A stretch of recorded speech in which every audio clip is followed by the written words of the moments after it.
Hi Rio, I'm so glad that you could make it today. Hello and welcome back to me and my painful bruise. Ew! Whoa! Sorry to interrupt you there. I just terrified my dog. Hello there. I'm here from the editing bay, aka editing tay. Whoa! And you might be like, hey, I was watching that. Why did you interrupt me? The video's been playing for 5 seconds. I just have a couple of disclaimers before we carry on with this video. The first being my bangs. They're crazy right now. They are crazy in this video. I didn't blow dry them the night before, and not styling them was an utter mistake. My hair color is crazy because I'm getting rid of the red. Too much maintenance, I'm really lazy. That being said, we're just not gonna comment on how my hair looks throughout the entire duration of this video. Thank you. Additionally, what we're not gonna comment on is my vocal fry. Because why do I sound like that? Is it because I used to live in LA? Is it because I grew up Gen Z? Does it have anything to do with the title of this video? I don't know, but we're not gonna comment on it because I'm well aware that I'm gonna be 80 years old talking like this. Lastly, I've been on a sobriety journey for the past year-ish. Love it. It's been great. I love not having a singular droplet of alcohol and feeling like this is me encouraging my younger audience to not feel peer pressured to drink or do drugs because that doesn't automatically make you feel cool. I think that's a given by now. I think actually a lot more people my age are going on sobriety journeys just because, and I think that's really cool. Yeah, don't feel peer pressure to do things that you don't want to do. If you're an adult though and you want to do that, great. This is just what's been working for me, but live your life the way you want. Something I forgot to add is there's so many fun things that you can do while sober. I did my first swim of the season yesterday, my first summer swim. There's no feeling in the world greater than that for me. No drug could ever top diving into a pool. And that's probably not the same for you, but it is for me. I did record it, so here's that now. We're getting so off topic. My grandpa has officially opened his pool. Yeah, baby. I said, the second you open it, I am coming in. First jump of the summer! So I got these goggles. They're really tight. Oh my gosh, and there's water already in them. I tried to clean them, so they're just gonna get in my contacts. Great. Feeling really chic and couture. Feeling really good about this look. Let's see how they look underwater. Wow. Excellent vision. 10 out of 10. 5 below goggles did not let me down. There's so much water in my contacts right now. I really need to loosen these as well. And that's just something I'm not great at. Wait, you'd think considering I swim all the time and I used to be a lifeguard, I'd be good at loosening and tightening goggles. However, that is not the case. This still feels extremely tight. Okay, that's not correct. It must be a little bit looser now. Much better. Wow. It's time to show off my moves.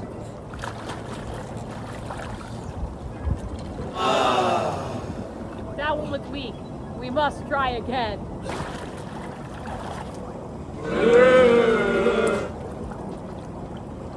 I really wanted to be cute and optimistic and film outside today, but it's currently 91 degrees. And as per the title of this video, we are discussing nightmare scenarios. So why would I subject myself to another one of those experiences when I could just not?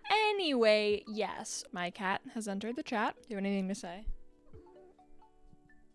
Me too. While it's not a foreign concept by any means, I saw a video about a month or two ago of Nick, Matt, and Chris Cerniolo where they discussed their dream rotations. Really funny video, you guys should go check it out. They're always inspiring me to make stuff. So I'm only calling this video my nightmare rotation because I don't know what I can and can't say on YouTube yet. That's why I keep censoring myself in all of these videos, so your girl does not need any reason for the algorithm not to push her out. So yeah, I'm sure most people know what I'm talking about. I don't think it takes a rocket scientist. But if you're my 11-year-old brother that watches my videos, maybe don't.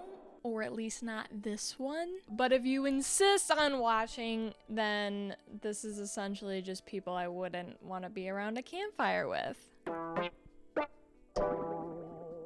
Right. Miss Jackson. Pass the Dutchie on the left-hand side.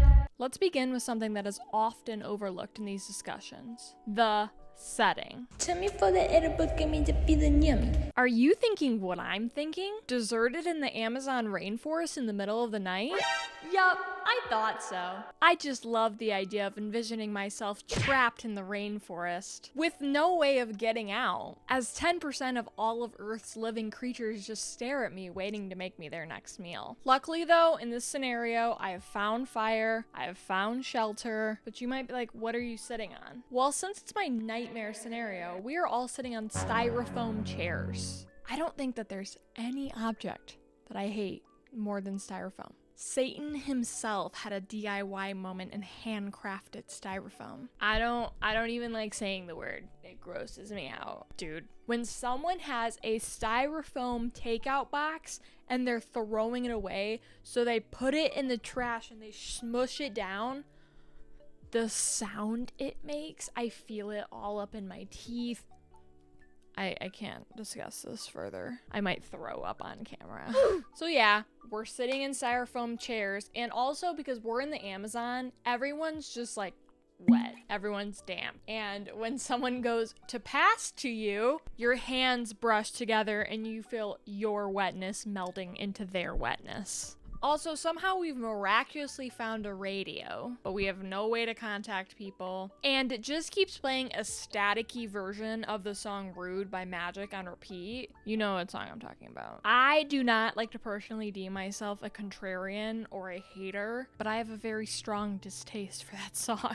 So yeah, that song's just like playing on repeat. And you also can't focus on the conversation because every 10 minutes petitioners are coming in trying to have you sign their petition. And then imagine you accidentally sign your life away or sign to something you do not agree to while under the influence. You get handed a petition, but you're pissed off because this is like the 10th one you've received in an hour. So this time you didn't read it, you didn't ask questions. The petitioner is like, thank you so much. You were actually the last candidate that we needed to sign this petition. So now we can go forward and bomb Canada. And you're like, I don't want to be responsible for the eradication of Canada. That's a really stupid example. I was just trying to think of something that would be bad. But okay, now that we've discussed where this is going to be taking place, we need to talk about who's going to be involved in this nightmare scenario. Roll one, smoke one. When you live like this, it's supposed to party. I want to start off with a hard hitter. You know her, you hate her, the one, the only, Lady Cassandra, aka the Moisturize Me lady from Doctor Who. Oh, you don't know who that is? Let me tell ya.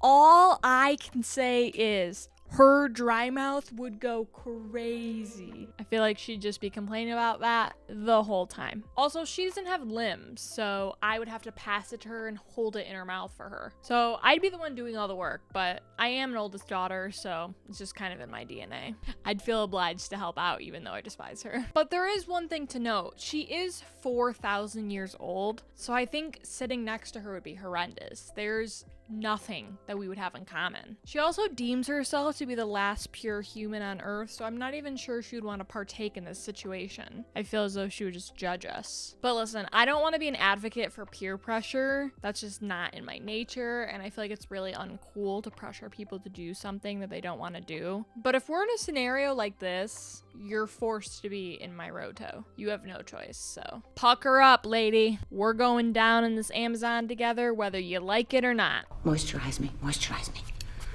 Ugh. I hate this one so much more than the last one. Next to Lady Cassandra, we are putting an American Girl doll that looks identical to me.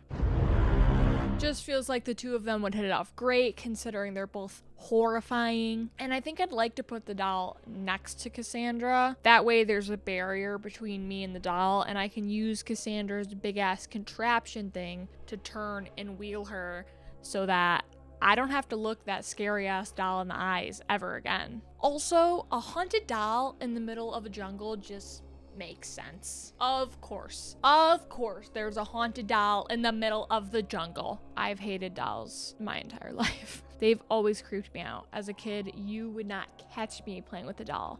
I was either playing Webkinz, Littlest Pet Shops, or Polly Pockets. I want to say it started when I was incredibly young and my cousins locked me in a dark closet with dolls, were flickering the lights on and off, and then eventually just left me in darkness while they were chanting around me.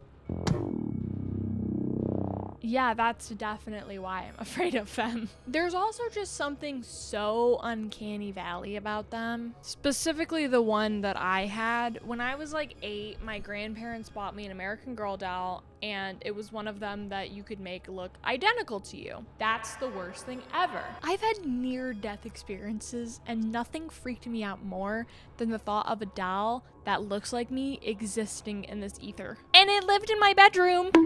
And I felt awful because I knew they were expensive. I knew my grandparents spent a ton of money on it. And I thought it was really sweet that they bought it for me. But guys, you could not have missed the mark more.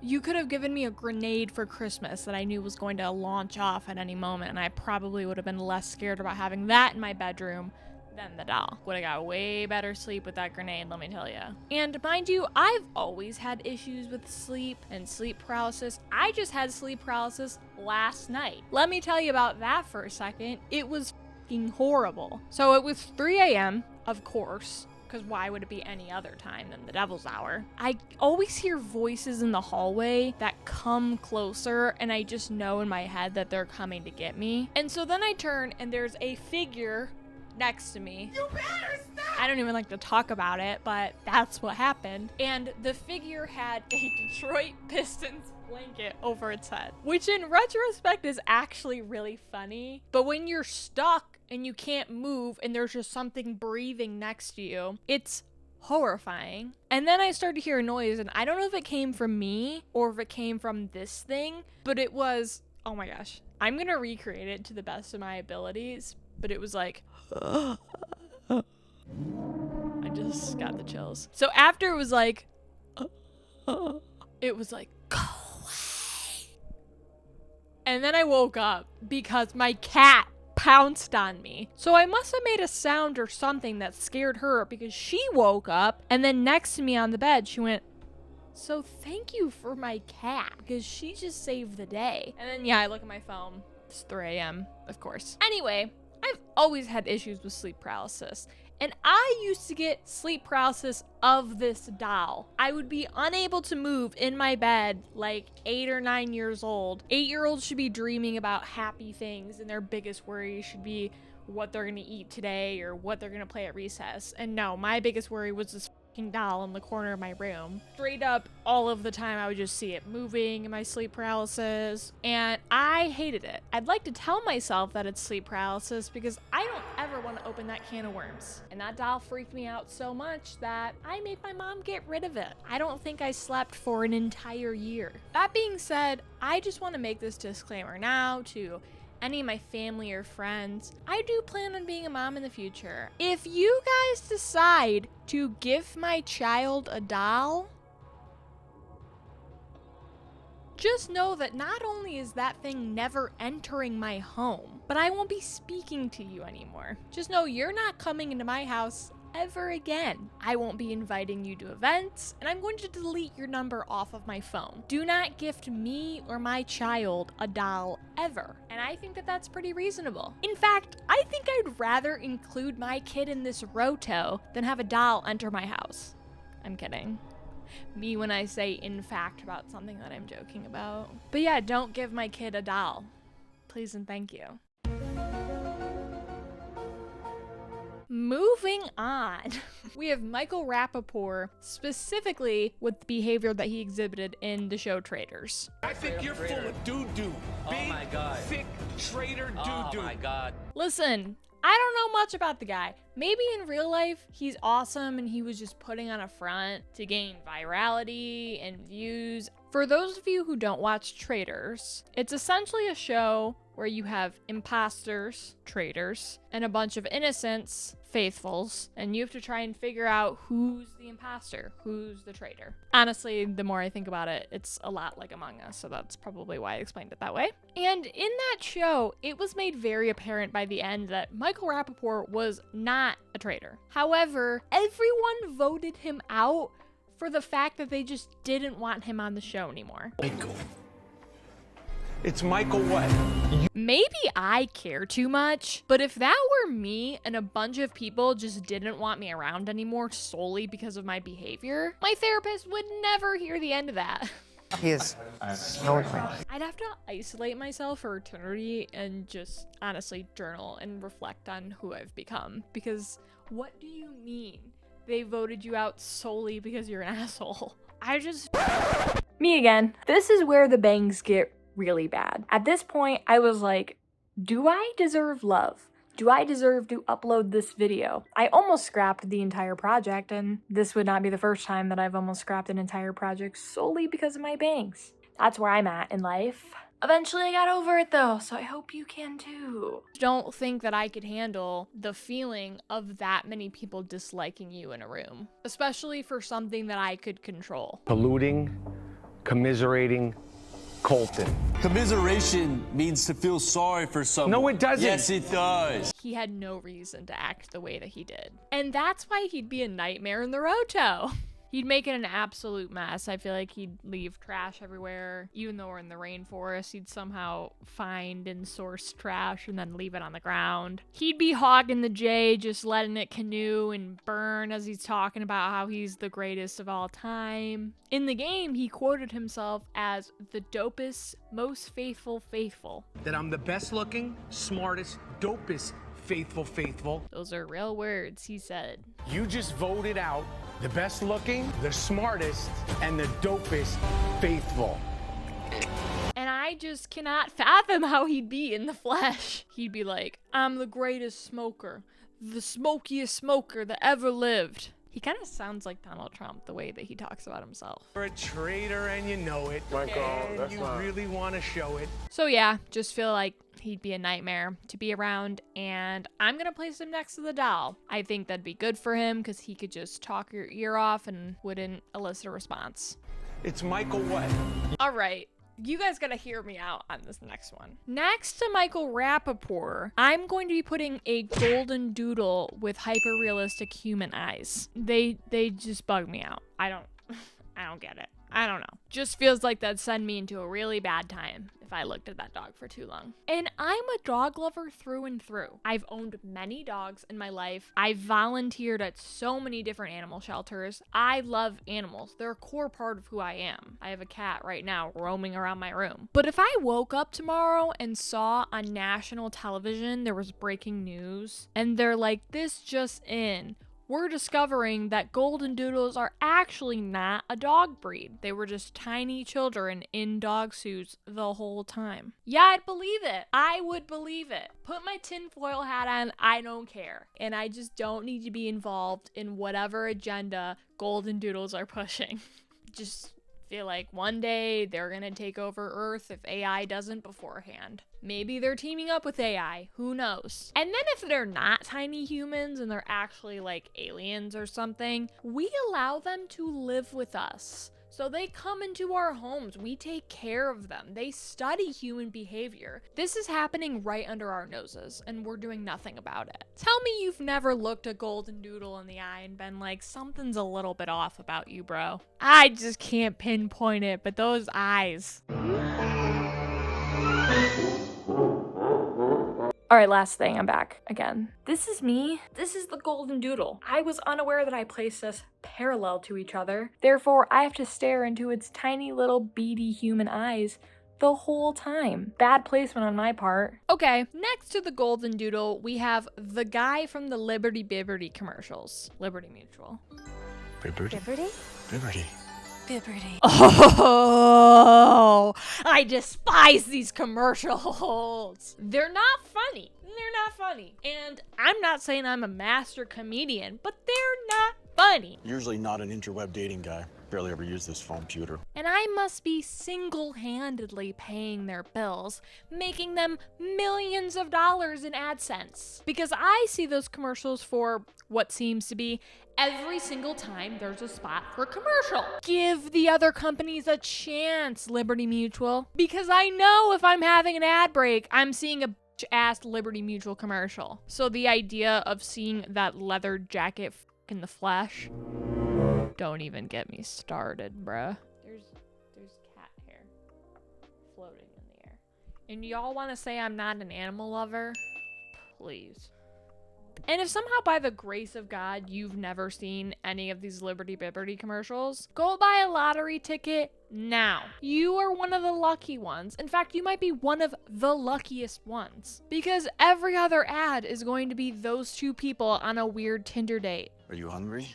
Let's get some lasagna. And some penne relief. Oh, he said lasagna instead of lasagna. Peak of comedy. If someone presented me with the choice of never watching a Liberty Mutual commercial again, but I had to eat a pound of bricks every single day, I would say, let's get bricked up. Get those commercials out of here, baby. Liberty.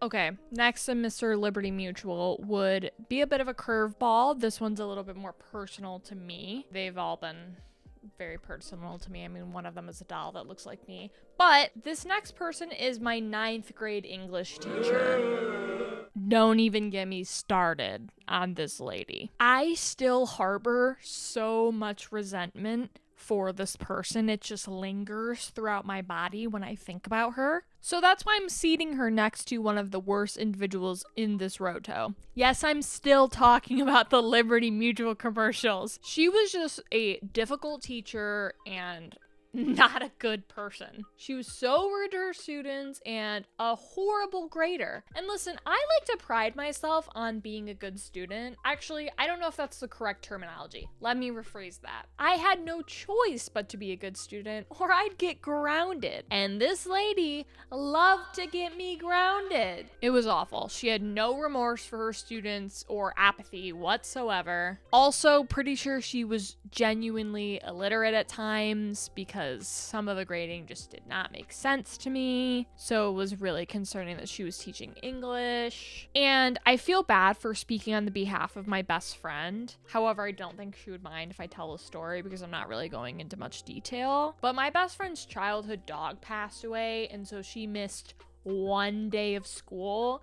And our English teacher was giving my friend so much for it. I don't remember what exactly had happened. I feel as though she either missed an assignment or there was like a pop quiz that nobody knew about that my friend missed. And essentially our teacher was like, well, you should have planned for this in advance. And my friend was like, sorry, I couldn't plan that my fucking dog died. Girl, sorry you don't have feelings or know what it's like to love or be loved, but don't bring that on the rest of us. I will say though, I did meet my best friend in that class. I knew of her the year prior, but we never spoke. And then in that class, we were partnered up together for a project in which we wrote about aliens. So there's one good thing that came out of that class. Also, another thing about this teacher, and I don't know, I'm just gonna come outright and say it.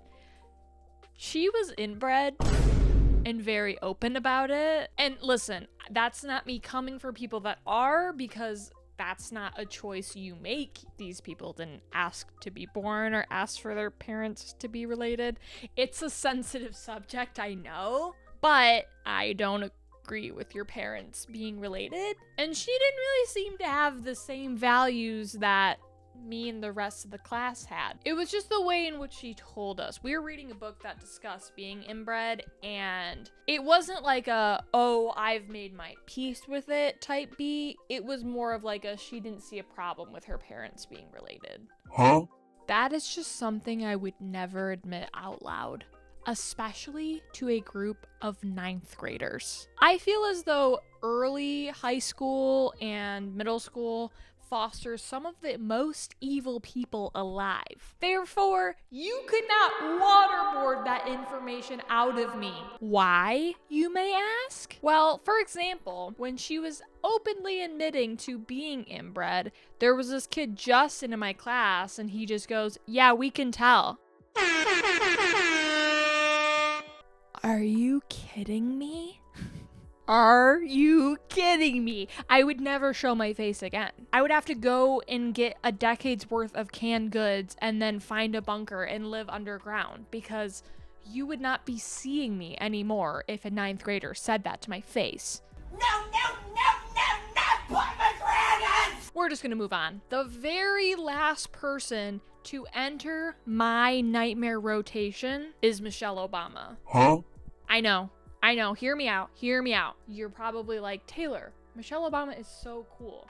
She's also probably partaken in her life before. I mean, come on. It's solely because I respect her so much. I would never want her to see me inebriated. Think about a person that you really care for and deeply respect and you just want to look your best for. And then think about being around them in a state in which you were at your dumbest and also most panic-inducing version of yourself. And I just know Michael Rappaport would be berating and harassing Michelle Obama. And if that was something that I experienced, just me not being able to articulate what I'm saying to Michelle Obama and then seeing Michael Rappaport yell at her, I genuinely think I would just spontaneously combust on the scene from embarrassment. I just imagine she'd be trying to talk to me about my life, asking me questions, or maybe what I know about history, and I just wouldn't be able to respond because I would be questioning who I even was prior to being thrusted into this nightmare scenario. Also, I don't know a lot about history. I try to stay up to date on current events, but it stresses me out. So yeah, I'm just afraid that I'd be talking to her and then in her head she'd be like, this girl is dumb as hell. I guess I'll go talk to the freaking moisturize me lady. I mean, she's been alive for 4,000 years. She probably knows a thing or two about history. And then they would just be talking over me. So yeah, just don't think I'd want her there. But she'd definitely be the most pleasant person to be around in that scenario, so maybe it's also a good buffer, I don't know. Hey queen, girl, you have done it again. Anyway, that is my nightmare rotation. I did have some special contenders that I'm just gonna list off right now. Just gonna rapid fire those boys off real quick. We got any crypto bro. No one wants to know how your stocks are doing. No one cares. We have pretty much any politician, specifically if they're Republican. Bonus points if they're in lizard person form. A narc because snitches get stitches and I just don't really feel like fighting. My cat, I would just never want her to be in there. I think that'd be the worst thing that I could possibly experience. I'd never want her lungs to be subjected to smoke or her perfect little body to change and be impacted. Me when I said I'd have my future child in the roto, but not my cat. The entirety of Mount Rushmore anthropomorphized. Just feels like it'd be really difficult to source and get them a big styrofoam seat. Also, how would they get there? They'd probably tear down a lot of trees getting there. Anyone else named Taylor? Too confusing. Gladys from Weapons. Hate her face. Don't really want to see her or anyone else Naruto running around the Amazon. A transformer that turns into a Tesla truck. Just sounds disgusting. 20,000 mosquitoes that take the shape of human form. And Simon Cowell, because I have performance anxiety. No further explanation needed. And I know you're like, okay, you're listing terrible people and nightmare scenarios. Why aren't you discussing any dictators or people like Trump? You'd think that I'd give Donald Trump, that slimy little decrepit weasel, the spot and honor of being in my nightmare rotation? Absolutely not. And that's a wrap. Hope you guys enjoyed. I had a lot of fun talking about this. I love talking about hypothetical scenarios that will never happen. Brings me so much joy. One of my all-time favorite activities. If you guys like this video, give me a thumbs up. You could also subscribe. That'd be really cool. And leave me a comment letting me know who would be in your nightmare rotation. Okay, love you. Bye.